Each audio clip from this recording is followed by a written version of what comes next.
என்ன பாலிடிக்ஸ்ல எதிர்பார்க்கலாமா உதய? ஒரு அரசியல் குடும்பத்தை பிறந்தவங்க ஒரே காரணத்துக்காக நான் அரசியல் வரணும்னு அவசியமே கிடையாது. டெஃபினெட்லி. அதுக்காக நிறைய பேர் கட்சிக்காக உழைச்சவங்க ஏகப்பட்ட பேர் இருக்காங்க. அவங்க தான் வரணும்.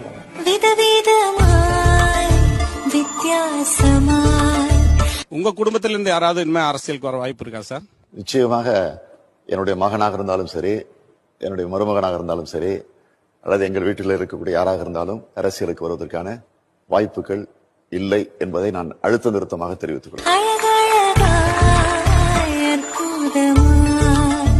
அடுத்தது அமைச்சர் அப்படிங்கிற ஒரு லைன் எடுத்துக்கலாமா?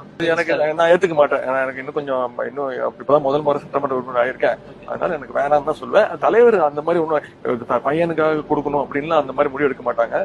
ஏற்கனவே அனுபவம் பெற்றவர்கள் நிறைய சீனியர்கள்லாம் இருக்காங்க. அவங்களுக்கு தான் தலைவர் முன்னுரிமை கொடுப்பாங்க.